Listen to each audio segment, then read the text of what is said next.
الحمد لله وحده والصلاة والسلام على رسوله وعلى آله وأصحابه أجمعين. رب اشرح لي صدري ويسر لي أمري واحلل عقدة من لساني يفقه قولي. رب زدني علما، اللهم رب زدنا علما.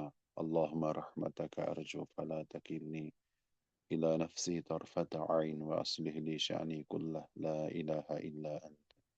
رب اغفر لي وتوب علي إنك أنت التواب الرحيم. آج ہم نے کہاں سے پڑھنا ہے؟ یہ مکروہ سے نا، المکروہ چوتھی اصطلاح.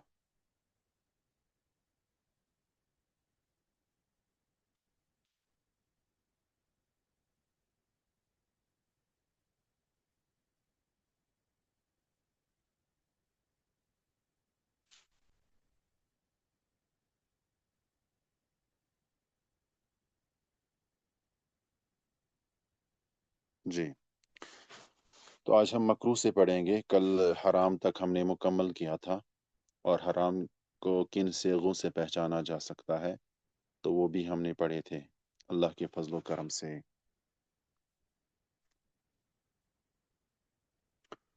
تو سب سے پہلے مکروہ کی ہم لغوی اور شرعی تعریف یعنی اصطلاحی تعریف پڑھتے ہیں. مکروہ کا لغوی معنی ہے المبغض، یعنی ناپسند. مکروہ کوئی ناپسندیدہ کام ہوتا ہے نا، تو اصطلاح فقہ میں اسے مکروہ کہا جاتا ہے.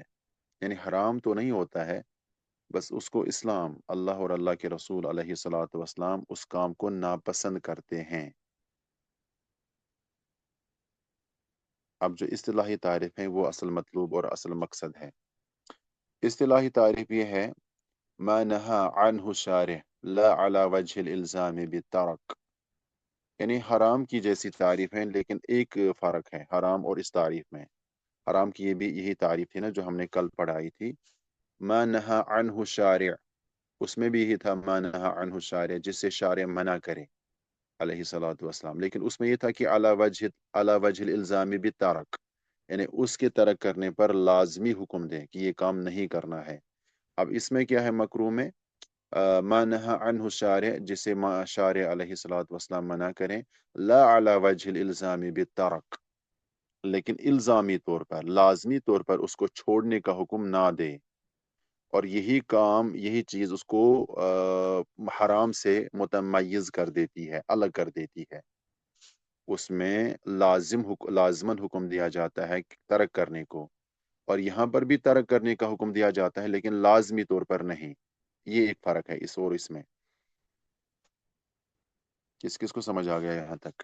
اور اب دیکھیں یہاں پر اردو ترجمے کے ساتھ، مکروہ وہ ہے جسے شارع بغیر لزوم کے منع کر دیں. یعنی دونوں میں منع کیا جاتا ہے، لیکن حرام میں لازمی طور پر الزاماً منع کیا جاتا ہے، جبکہ مکروہ میں بغیر الزام کے منع کیا جاتا ہے.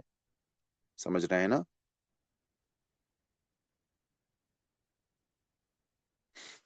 اب یہاں پر مثال دی ہیں: کالاخذ بالشمال والاعطاء بها. یعنی اس کا معنی ہوا جیسے بائیں ہاتھ سے کوئی چیز لینا یا دینا. بائیں ہاتھ سے کوئی چیز آپ کسی کو دیں یا کسی سے لیں. بائیں ہاتھ سے کوئی چیز پکڑنا بھی درست نہیں ہے، مکروہ ہے، اور بائیں چیز سے کسی چیز کو دینا بھی مکروہ ہے، ناپسندیدہ ہے. اچھا، یہاں پر آپ نے مثال دی ہے طلاق. جی، طلاق بھی انہی کاموں میں سے ہیں، اگرچہ وہ حلال ہے لیکن ناپسندیدہ کام ہے. جیسے اور کوئی مثال دیں؟ ہم نے مثال دی جو صاحب کتاب یعنی مصنف نے بھی دی ہے، بائیں ہاتھ سے کوئی چیز پکڑنا یا دینا، تو یا طلاق دینا. اور کوئی مثال کسی کے ذہن میں آ رہی ہے؟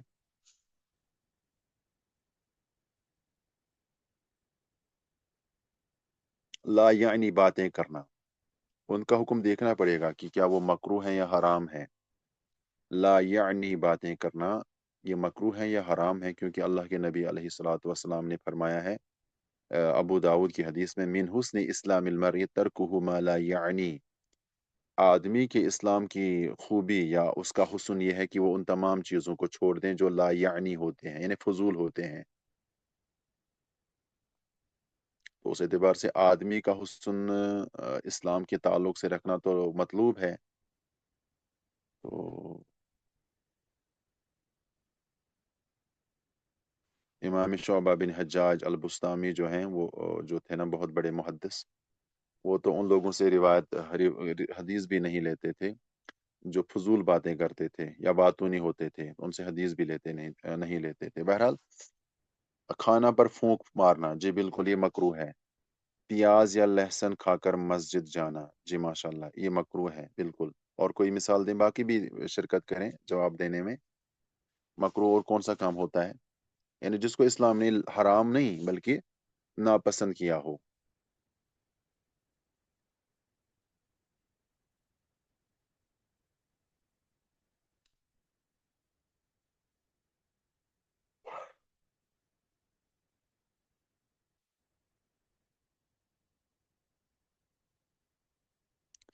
अब ये जो तारीफ हमने बताई, मानहा अन्हु शारिअ ला अला वजहिल इल्जाम बितरक, तर्क करने का तो हुक्म है लेकिन लाजमी तौर पर नहीं। अब इस तरह की थोड़ी तारीफ ये ना शरह पढ़ेंगे इसकी।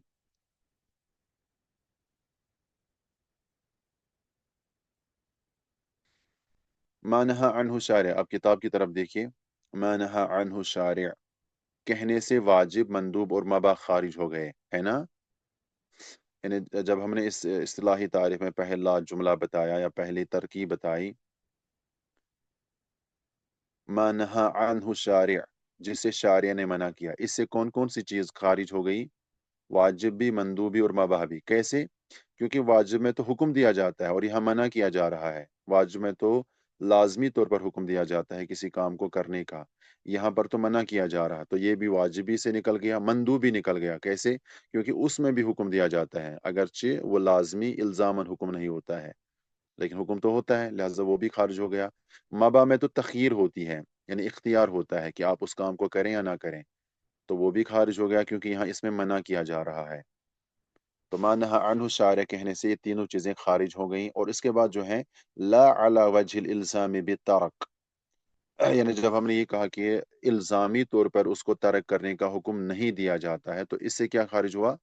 इसे ये कहने से हराम खारिज हो गया, मुहर्रम खारिज हो गया, है ना। समझ रहे हैं, समझ आ रहा है अब सबको।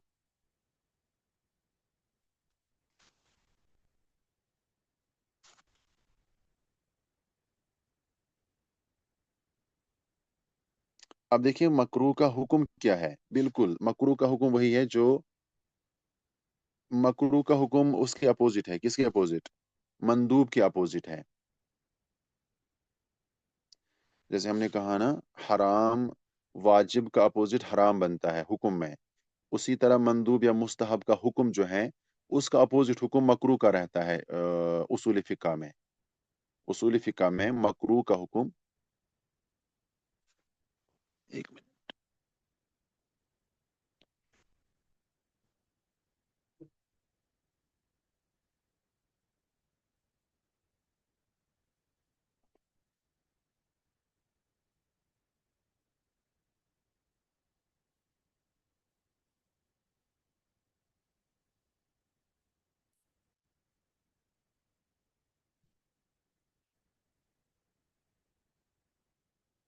तो मैं बयान कर रहा था इस बारे में, मेरी आवाज़ अब क्लियर है।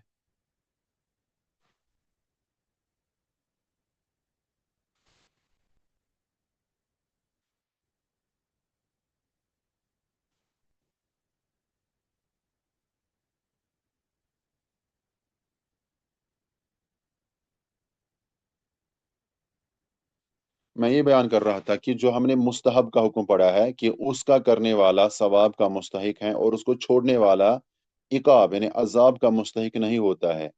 तो मकरू का हुक्म जो है ना वो उसके अपोजिट है, यानी मुस्तहब के हुक्म के अपोजिट है मकरू का हुक्म। हुक्म क्या है अब देख सकते हैं यहाँ पे किताब में भी और इसकी अरबी मतन में भी देख सकते हैं। इसका जो हुक्म है वो यूं है, ये है युसाबु तारिकुहु इम्तिसालन वला युआकबु फाइलुहु। यानी इसका मतलब ये हुआ कि इसका करने वाला नहीं, इसका छोड़ने वाला हुक्म बजा लाने पर, हुक्म बजा लाने पर मतलब इम्तिसालन, मतलब अल्लाह का हुक्म बजा लाने पर उसे सवाब दिया जाता है। یعنی اس نے اس مکروہ کام کو بھی اس لیے چھوڑا تھا کہ اللہ راضی ہو جائے. جیسے کہ ابھی ہم نے مثالیں دی، بائیں ہاتھ سے کوئی چیز لینا یا دینا.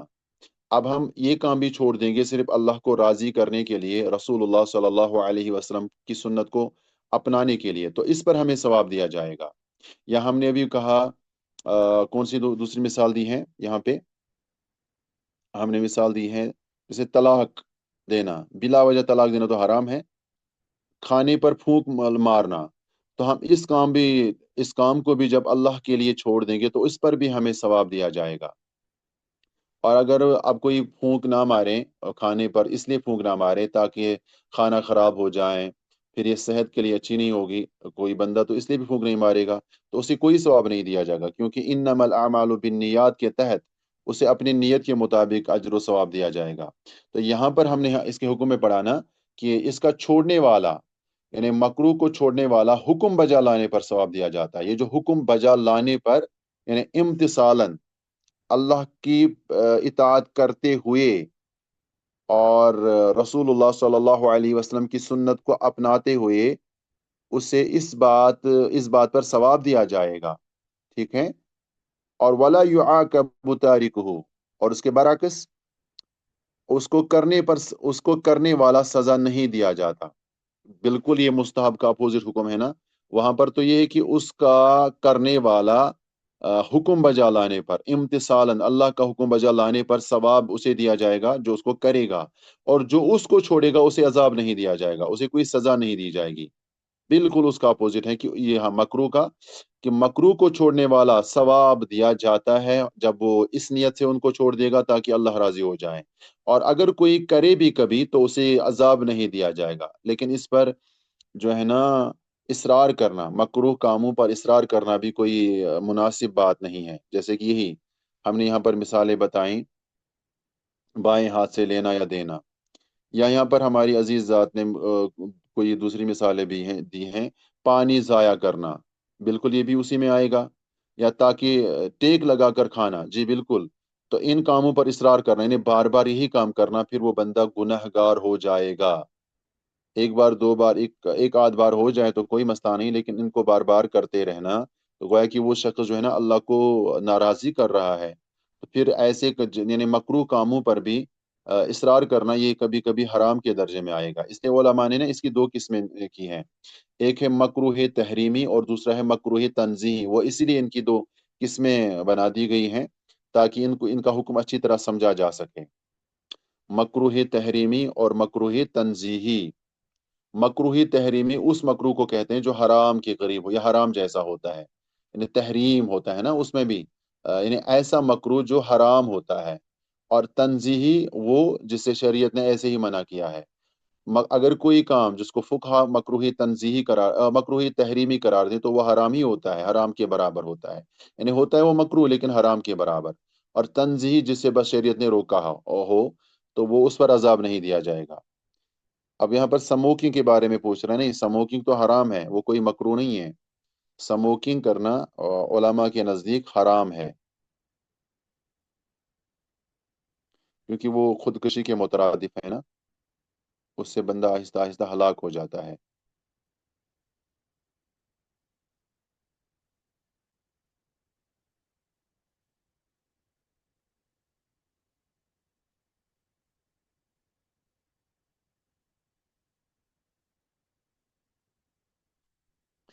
اب یہاں پر ہم نے اس کے سیگے جاننے ہیں تاکہ ہمیں پتہ چلے کہ ہمیں کن سیغوں کے ذریعے سے پتہ چلے کہ یہ کام مکروہ ہے. تو اس کے بارے میں اب میں سمجھتا ہوں کہ کوئی نئی تفصیل نہیں لکھنی ہے. جو ہم نے کیا کہتے ہیں اس کو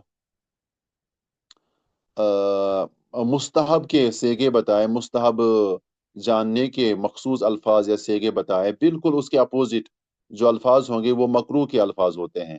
تو میں سمجھتا ہوں کہ کوئی ہم نے نئی لمبی تفصیل نہیں جاننی ہے.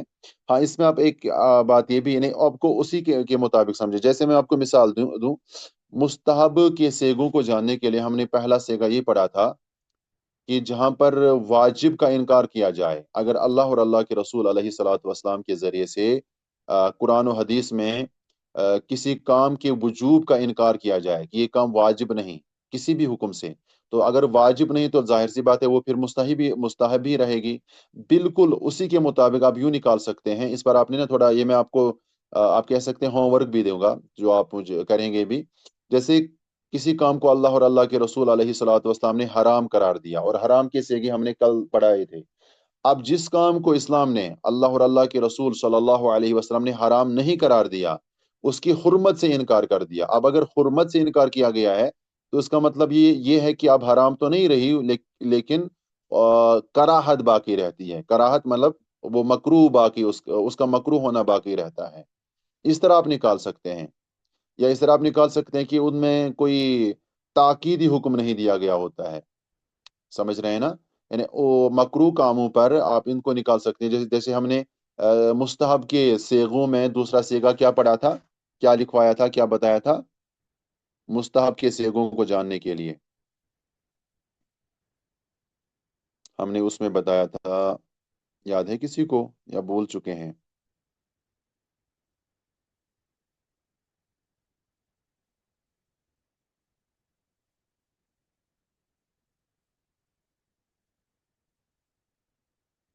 यस्तहिब्बु लकुम या युस्तहब्बु लकुम, दोनों से ये हो सकते हैं। ये भी इससे कोई काम, किसी भी काम का इस्तेहबाब साबित होता है ना।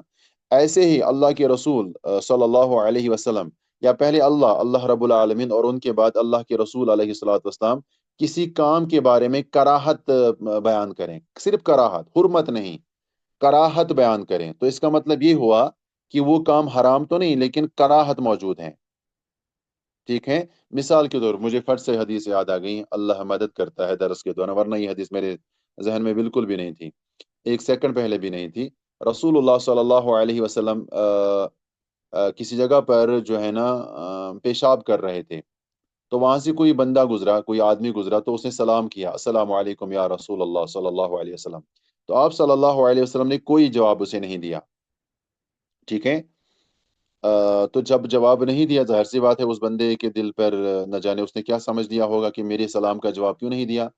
तो उसके बाद आप सल्लल्लाहु अलैहि वसल्लम जब फारिग हो गए, उठे और किसी दीवार के पास गए, और जल्दी से जो है ना तयम्मुम कर लिया, जल्दी से तयम्मुम कर लिया और उस बंदे की सलाम का जवाब दिया। तो इस हदीस से ये पता चलता है कि वो बंदा वहीं पर अभी ठहरा था। शायद उसने बुरा माना हो कि मेरी सलाम का जवाब नहीं दिया गया। हदीस में तो ये मज़कूर नहीं कि वो बंदा वहीं पर इंतजार कर रहा था अपनी सलाम के जवाब का। अलबत्ता ये इस हदीस का सियाक हमें बता रहा है कि वो बंदा इंतजार ही कर रहा था, क्योंकि पेशाब से की फरागत से के बाद आप सल्लल्लाहु अलैहि वसल्लम ने उसको जवाब दिया सलाम का। और उसके बाद फरमाया, इन्नी अकरहु अन अज़कुर अल्लाह अला गैरि तहारा। इन्नी अकरहु, इसमें लफ्ज इस्तेमाल किया है इन्नी, मैंने, अकरहु नापसंद किया है ना। देखें लफ्ज क्या इस्तेमाल किया है, अकरहु। तो आप ऐड कर सकते हैं, आप लिख सकते हैं, आप नोट कर सकते हैं कि जहां पर इस तरह के अल्फाज मौजूद हो उसमें क्या था, यस्तहिब या युस्तहब या इस्तहब्बा, ये भी हदीस में आ सकता है।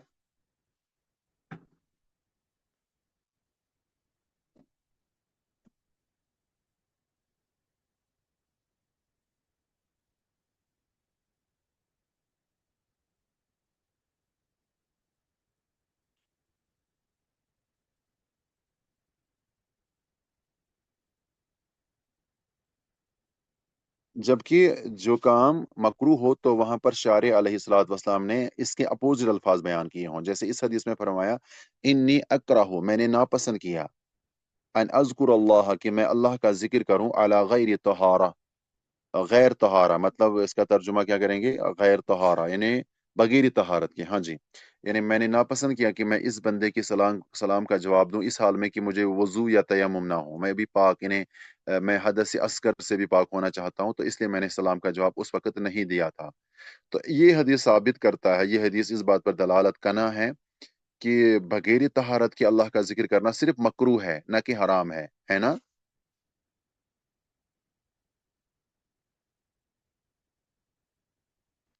इसी तरह जो भी मुस्तहब इस्तेहबाब के अल्फाज हैं, सेगे सेगे हैं, उसके अपोजिट जो भी सेगे हैं वो मकरूह के सेगे हैं। जैसे मैं आपसे पूछूं और कौन से सेगे आप निकाल सकते हैं, किस तरह आप किसी भी काम को जो है कह सकते हैं कि ये मकरूह है?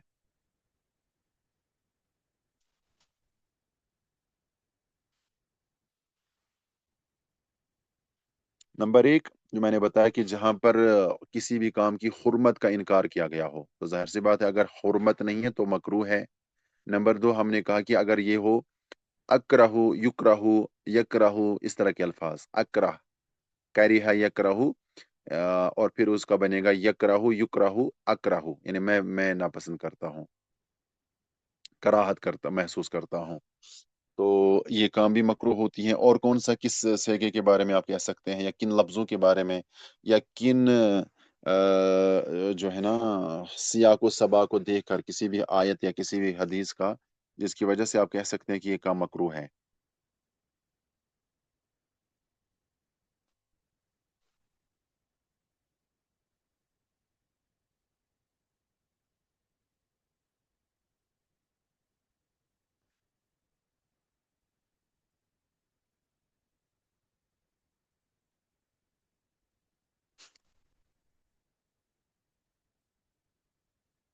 ये मुझे समझ नहीं आया, क्या लिखते हैं आपने कि क्या सर? मुश्तज बात, मुश्तबात, क्या है मुश्तबात, क्या मतलब? क्या मुश्तबात भी मकरूहात में आएंगे? मुश्तबात से क्या मुराद है आपकी?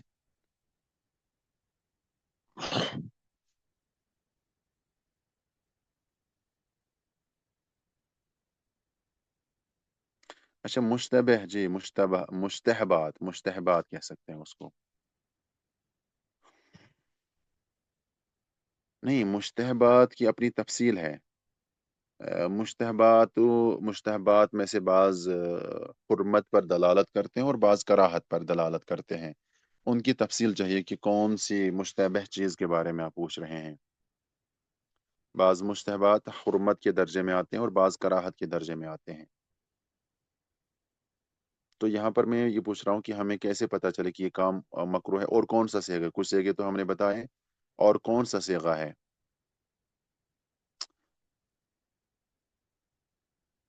तो आप इसमें ऐड कर सकते हैं ये ये भी कि ऐसी कोई ऐसी हदीस हो जिसमें आप सल्लल्लाहु अलैहि वसल्लम ने किसी काम से रोका हो, लेकिन बगैर इल्ज़ाम के, बगैर ताकीद के रोका हो। क्योंकि अगर अगर ताकीद के साथ रोका गया हो तो फिर वो हराम बन जाती है। अब ताकीद और बगैर ताकीद आप कैसे पहचानेंगे, ये मसला है। जैसे कि हमने मुस्तहब के सेगों में बताया कि अगर किसी हदीस में रसूलुल्लाह सल्लल्लाहु अलैहि वसल्लम ने किसी काम के करने का हुक्म दिया लेकिन इल्ज़ामी तौर पर नहीं, लाजिमन हुक्म नहीं दिया हो, या किसी हदीस में किसी काम की किसी अमल की फजीलत बताई हो, बस फजीलत बताई हो, उसको लाजिम करार नहीं दिया हो। इसी तरह इसके बरअक्स किसी काम से मना तो किया लेकिन इल्ज़ामी तौर पर मना नहीं किया। जैसे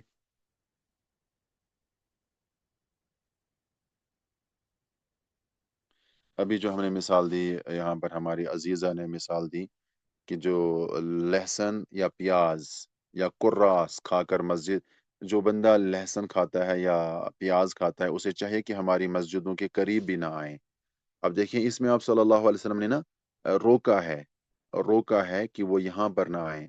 लेकिन क्या ये सबूत है कहीं किसी हदीस में कि जो इसके बावजूद भी प्याज खाकर, कच्चे प्याज खाकर या कच्चे लहसन खाकर मस्जिद आता है, उसके बारे में कोई वईद सुनाई गई है? तो ताकीद हम कैसे पहचानेंगे? ताकीद में ये होता है कि यहाँ पर अगर उसके बावजूद भी वो बंदा कोई काम करता है, उसे जहन्नम की वईद सुनाई जाती है, उसे अज़ाब कब्र सुनाया जाता है, उसे दुनियावी लिहाज से कोई सज़ा बयान की जाती, जैसे हद कायम करने की सज़ा या इस तरह की लानत भेजी जाती हैं। और कराहत का ये बगैर ताकीद ये होती है कि उसमें कोई वईद नहीं होती है, ना दुनियावी ना उखरवी। ठीक है? जैसे इसी तरह जो बंदा लहसुन या प्याज खाकर मस्जिद आता है, उसे जो लहसुन या प्याज खाता है उसे चाहिए कि हमारी मस्जिदों के करीब ना आए। अब अगर कोई आता है तो क्या ऐसी कोई हदीस है कि उसके लिए कौन सी सजा है? कोई ऐसी हदीस नहीं है। कोई ऐसी हदीस, इसका मतलब यही हुआ कि ये काम मकरूह है। प्याज खाकर मस्जिद जाना, लहसुन खाकर मस्जिद जाना, जो कच्चे हों तो वो मकरूह है, ना कि हराम है।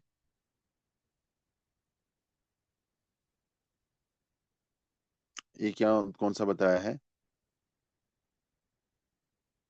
अच्छा, wearing clothes below the ankle, जी बिल्कुल ये भी आएगा उसमें। नहीं, उसको तो बाज़ उलमा हराम भी कहते हैं, टखनों के नीचे कपड़ों को लटकाना, उसको तो बाज़ उलमा हराम भी करार देते हैं। क्योंकि हराम क्यों करार देते हैं? सही बुखारी किताबुल लिबास में हदीस है, सही बुखारी किताबुल लिबास में हदीस मौजूद है कि रसूलुल्लाह सल्लल्लाहु अलैहि वसल्लम ने फरमाया, उस हदीस का मफहूम ये है कि जिस शख्स का जो पाजामा या शलवार या जो भी कपड़ा उसके टखनों के नीचे होगा उतना हिस्सा उसका जहन्नम में होगा। अब यहाँ पर जहन्नम की वही सुनाई गई ना, तो इस हदीस के होते हुए उसको ना रसूलुल्लाह सल्लल्लाहु अलैहि वसल्लम ने जब इतनी सख्त वईद बयान फरमाई कि जिसने अपने कपड़ों को टखनों के नीचे लटकाया उस उतना हिस्सा उसका जहन्नम में जाएगा। तो ये तो कराहत पर नहीं बल्कि हुर्मत पर दलालत करता है, इसलिए टखनों के नीचे कपड़ों को पहनना ये बहुत ही खतरनाक मसला है। अजान के वक्त क्या? हंसना। हंसना, हाँ ये भी आएगा। वैसे हंसना तो ऐसे भी मना है। आम तौर से हंसना, ना सिर्फ यानी सिर्फ अजान के वक्त नहीं बल्कि आम हालात में भी कसरत के साथ हंसना मकरूह है, नापसंदीदा है, क्योंकि रसूलुल्लाह सल्लल्लाहु अलैहि वसल्लम ने फरमाया, अगर तुम वो चीजें देखो जो मैं देखता हूँ या जो मुझे दिखाई गई, ला तुम कलीला व तुम या तुम कसीरा औ कमा कॉल, इस तरह के अल्फाज मुझे बिज़ब्त याद नहीं है। फरमाया कि अगर तुम वो चीजें देखोगे जो मैं देख रहा हूँ तो तुम कसरत के साथ जो है रोवोगे और बहुत कम हंसोगे। लेकिन अब अगर कोई ज्यादा हंसता है तो जहन्नम की वही तो नहीं उसे सुनाई गई। तो कसरत के साथ हंसना आम हालात में भी मकरूही है। और अब अजान के वक्त हंसना तो ये कराहत और ज्यादा बढ़ जाती है, क्योंकि अजान के वक्त जवाब देना मतलब है, ना कि हंसना। और कौन सा सीगा आप इसमें ऐड कर सकते हैं? जिस काम से किसी सुहाबी ने मना किया हो। मुस्तहब में हमने पढ़ा कि अगर किसी काम को सुहाबी ने किया रसूलुल्लाह सल्लल्लाहु अलैहि वसल्लम के अहद में तो वो काम मुस्तहब करार दी जाएगी। अब अगर किसी काम से किसी सुहाबी ने मना किया उसे तो हम हराम नहीं करार देंगे, लेकिन हाँ रसूलुल्लाह सल्लल्लाहु अलैहि वसल्लम के ज़माने में अगर किसी सुहाबी ने किसी काम से मना किया हो या वो खुद काम नहीं किया हो तो, और आप सल्लल्लाहु अलैहि वसल्लम अभी बक़ीद हयात थे, जिंदा थे, तो उस काम को हराम नहीं बल्कि कम से कम जो है उसको मकरूह करार दिया जाएगा। क्योंकि अगर वो हराम होती ना तो उसके बारे में लाजमन कोई वही नाजिल होती आप सल्लल्लाहु अलैहि वसल्लम। इसलिए ये शर्त रखी जाती है कि आप सल्लल्लाहु अलैहि वसल्लम के अहद मुबारक में, आप सल्लल्लाहु अलैहि वसल्लम की ज़िंदगी में, मुस्तहब में भी हमने ये शर्त बताई और अभी मकरूह में भी ये शर्त बता रहे हैं।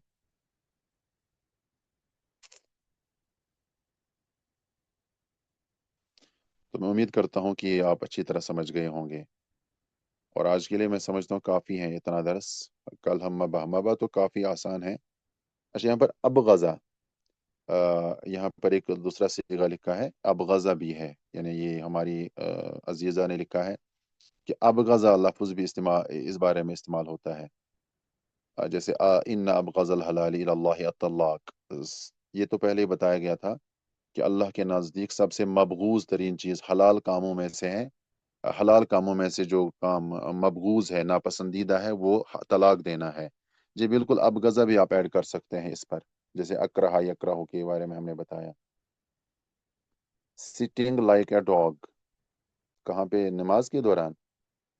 वाइल परफॉर्मिंग सजदा, जी बिल्कुल, सजदे की हालत में ना कुत्ते किसी यानी कुत्ते की तरह वो अपने बाजुओं को जमीन पर चिपकाना, बिल्कुल वो मकरूह है, बिल्कुल मकरूह है। सही। शिकार और ज़बिया से मुतलिक अहकाम मसाइल साड़ी का बयान। हज़रत इब्न उमर रदी अल्लाह अन्हु से रिवायत है कि रसूलुल्लाह सल्लल्लाहु अलैहि वसल्लम मेंबर पर तशरीफ़ फरमा थे कि आप सल्लल्लाहु अलैहि वसल्लम से साड़े के बारे में पूछा गया। आप सल्लल्लाहु अलैहि वसल्लम ने फरमाया, मैं ना तो उसे खाता हूँ ना हराम कहता हूँ। तो ये साड़ा तो हलाल हुआ ना, इस हदीस से वाज़ेह हुआ, इस हदीस से साबित हुआ कि साड़ा ना हराम है ना मकरूह है, बल्कि ये है कि आप सल्लल्लाहु अलैहि वसल्लम के शहर में नहीं था इसलिए खाते नहीं थे। तो ये तो उसके बारे में भी आया है ना जो मैंने बुलोगुल मराम की क्लास में बताया था, ज़ब के बारे में। आप सल्लल्लाहु अलैहि वसल्लम ज़ब नहीं खाते थे, तो किसी इलाके में आप सल्लल्लाहु अलैहि वसल्लम गए थे तो वहाँ के लोग खाते थे ज़ब को। तो खालिद बिन वलीद रदी अल्लाह ताला अन्हु वहाँ थे मौजूद। तो लोगों ने वहाँ पर ज़ब जो जानवर है ना उसी को ज़बह करके आप सल्लल्लाहु अलैहि वसल्लम के सामने उसका गोश्त पेश किया। आप सल्लल्लाहु अलैहि वसल्लम ने उसे नहीं खाया। लोगों ने पूछा, या रसूल अलैहि सल्लल्लाहु अलैहि वसल्लम, क्या इसका खाना हराम है, ज़ब का गोश्त? आप सल्लल्लाहु अलैहि वसल्लम ने यही जवाब दिया कि नहीं, ये हराम नहीं है, अलबत्ता मेरे शहर में ये जानवर नहीं होता इसलिए मैं नहीं खाता हूँ।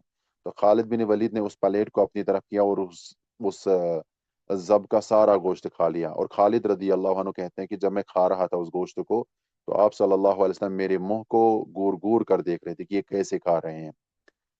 تو یعنی اس حدیث سے بالکل پتہ یہ نہیں، یہ ثابت نہیں ہوتا ہے کہ سانڈے کا گوشت بھی مکروہ ہے، بلکہ تو اس کی حلت پر دلالت کرتا ہے کہ میرے شہر میں نہیں ہے، میرے علاقے میں نہیں ہے، اس لیے میں نہیں کھاتا ہوں اور حرام بھی نہیں کہتا ہوں۔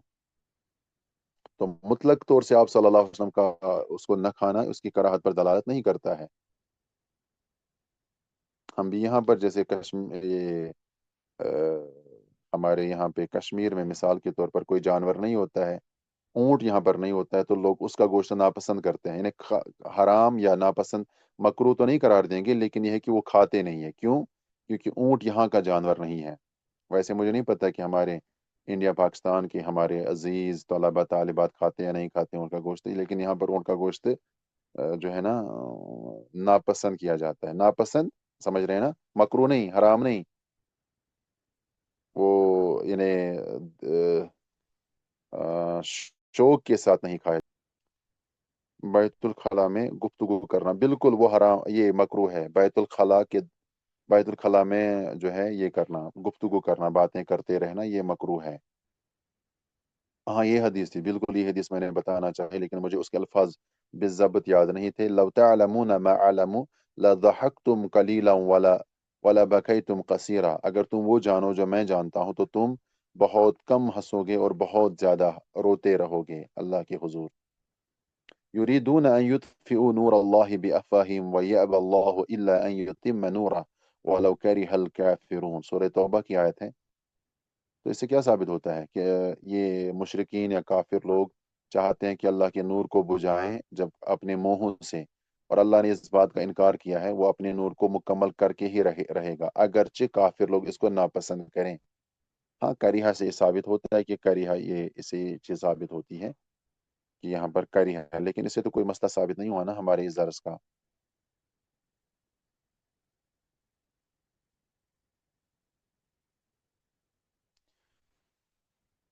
شیخ سانڈا گوہ ہے، مجھے نہیں معلوم اس کے بارے میں، اللہ اعلم کہ سانڈا گوہ ہی ہوتا ہے یا کوئی دوسرا جانور ہوتا ہے۔ گوہ تو ویسے زب کو کہتے ہیں، جو میں نے ابھی بتایا نا، جو زب ہوتا ہے نا تو اسی کو گوہ کہتے ہیں اردو میں۔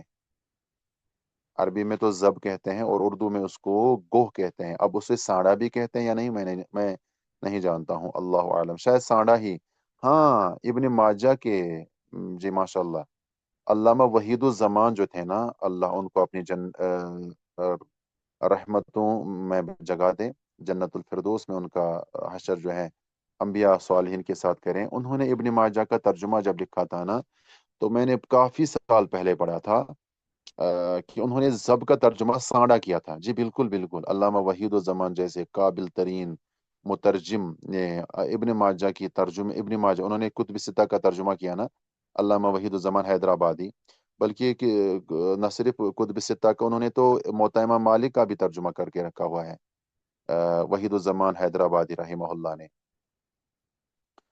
تو کیا کہتے ہیں اس کو، انہوں نے زب کا ترجمہ ابن ماجہ کی ترجمے میں سانڈا کیا ہے، جبکہ دوسرے مترجمین نے زب کا ترجمہ جو ہے وہ گوہ کیا ہے۔